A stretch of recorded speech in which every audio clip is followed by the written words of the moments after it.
Good morning, everyone, and welcome back to our channel. Boy, do I have a surprise for you. As I said, we're kicking off this sampler. It's going to run about 48 weeks.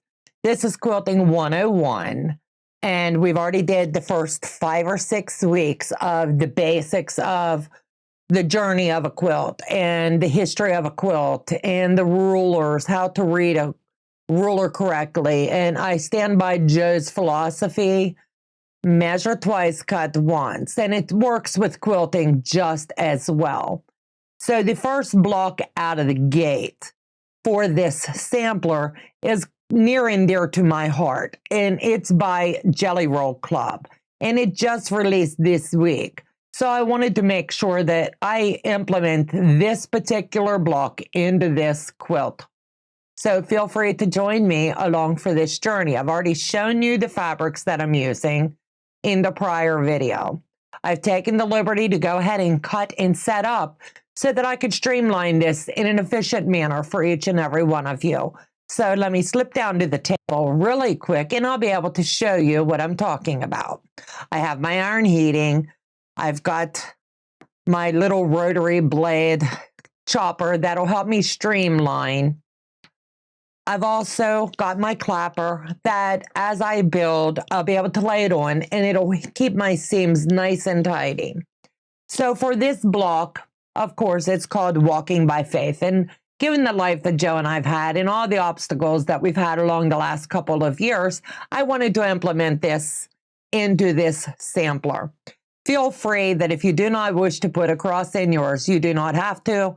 Just find yourself a 10.5-inch block and feel free to do it. But this is free by the original pattern created by Yvonne Daville Bagel at jellyrollclub.com. And as I said, this one just released. So today is February the 11th, 2026, and thank you for joining me. As you can see, I've taken the liberty to lay mine out. It's only got the 2 colors and then my background. So these are my accents, and I'll be planning to use these along the way in this quilt sampler. So let's get stitching. Now the pattern is showing you to do this in columns, and a jelly roll is the easiest way. I'm using yardage, but if you have a jelly roll, feel free to utilize it. Throw some background fabric in, and you've got it. My background is white on white. I have not labeled my pieces, as I've told you, but when I did cut them out, I labeled them, but I've took all the markers off. So we're going to start in column 1. There's 1, 2, 3, 4, 5 columns that we'll build, and then we'll start to build the block out. When you come to the table and you're already set up and ready to sew, things go a lot better for you. So all I'm going to do is, I want to make sure I have this in the camera for you, is fold down, and we're going to build really efficiently. I do so at a 2.0 because I don't like anything to come apart. And right here, I'm just going to finger press this one up, and then I'll go ahead and add the bottom, and then we'll press this out. Make sure that along the lines here, everything is lined up nice and tidy. It does make a difference in your finished quilt. You won't have a lot of issues or anything. My fabric is directional, so I have to be careful with it to make sure that when I put this quilt together, everything is going to line up and not be just a big cluster. So I'll lay the clapper on that and move along to the next row. And I'll do this all the way through the whole process as we're building this particular block. And stay true to your 1/4 inch. That is a must. And remember the order that you are sewing them in. And go straight along. And I have to remember to cut these little strings off. And we're going to push up on this. This first one is up, so this seam is going to come down. you need to try to remember the order that you're putting these in. So make sure if this column, the seam is going up, the next one is going to go down. And that way, all of your seams will nest really well. You can also opt to go ahead and press your seams open. The choice is always yours. So I'm going to lay this in position, and I'll go ahead and give it a little bit of heat, love.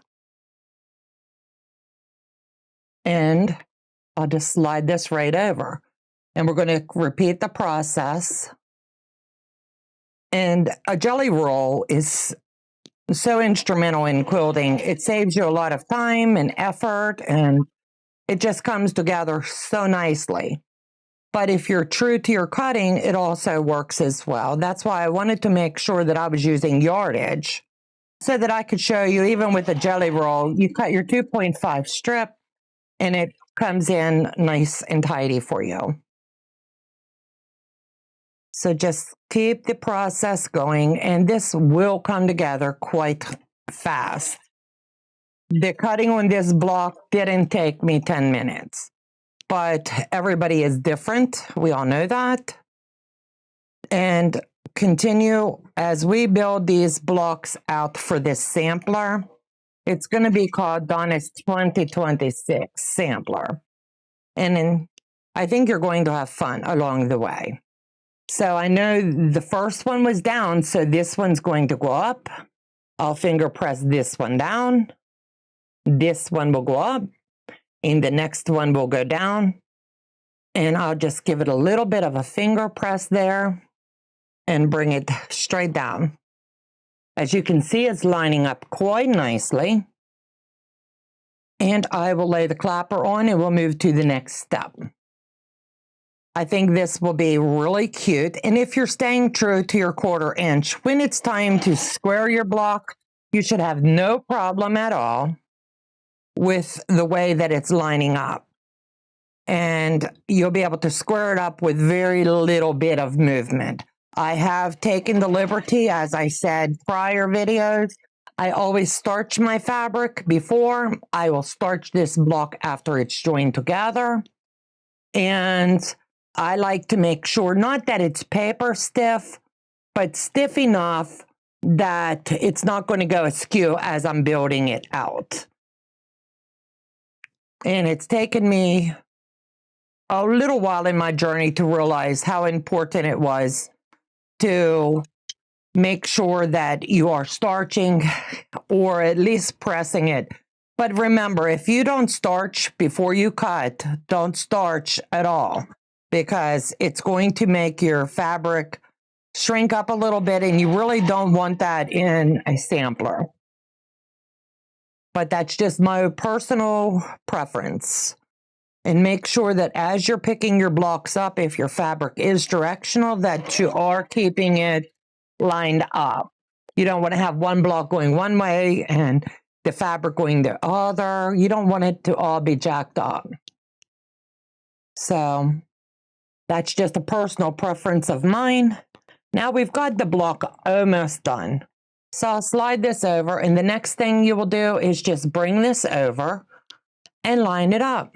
You can choose to pin it. There is no seams in this particular block. That's why I chose it, that you need to line up. It's going to come together really sweet. I'm telling you, I can just feel it. I was talking to friends last night and saying I just was so drawn to this particular block that I knew I had to implement it in this project. And guess what? We are.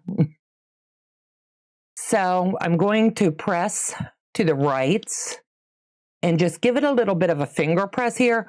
This is the step where if you chose, you could press that seam open. I'm not doing that. And while it's nice and warm, I'm going to lay that right there, and we're just going to fold over and do the next one. And as you can see, this does come together quite fast. And to do the sampler, honestly, if you can allow yourself about 30 minutes a week. That's your cutting and your pressing and your building of your block. And then you set it aside. You're going to have a beautiful quilt here in the end. But the sky is the limit on what you wish it to be. I'm only going to bring you blocks along the way that I think would be fun additions. And as you can see, I'm still taking my seam to the right, and I'm making sure that it lines up nice and tidy. And I'm coming over and doing the same thing. If you're staying true to your 1/4 inch, you should have no problems at all. Even if you need to use that magnetic seam guide, I go by the edge of my presser foot. That way I'm sure I'm staying true to my 1/4 inch. And we'll press this one off to the right as well. And I like to finger press it first. That way it doesn't get wobbly. And if something doesn't lay right, that's the time that I can fix it really easy. Now, how is that not looking gorgeous, right? I just love it. So now just fold this one over and we'll do the same process one more time.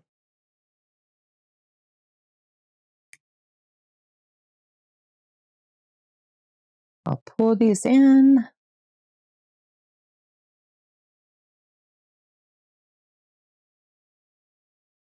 Making sure that my bottom and all my seams. Now, if they didn't lay right, now would be the time that you could use your finger and manipulate it before you sew it in. So here I will just gently push it over and do the same thing here. Move that seam. You can leave them all come in to the right or over to the left. This one seems to want to go to the right, so we're going to the right. The seams will tell you. You can manipulate if you wish. And as you can see, this was not a hard block to put together at all. And by staying true to your 1/4 inch, you've got a beautiful block. So here is where I definitely will starch it one more time because it's going to be stored for a little bit while we work on this sampler. And I like this process on Wednesdays to where we can come together and build a block together. And it's Quilting 101, where we're going back to the basics and learning new techniques. We will have circles and we're going to have 9 patches. We're going to have disappearing 9 patches, Irish chains. The sky's the limit on what we're going to do. But each block for this sew along will be 10.5, 10 finished. So I hope that this brings you just a little bit of joy in your day and that you've enjoyed today's block. I'll see you back next week for the next one. Don't forget, get your fabric ready and I'll drop what it's going to be and we'll come to the table and cut that one up together. Take care, God bless, and have a fabulous week. Bye-bye.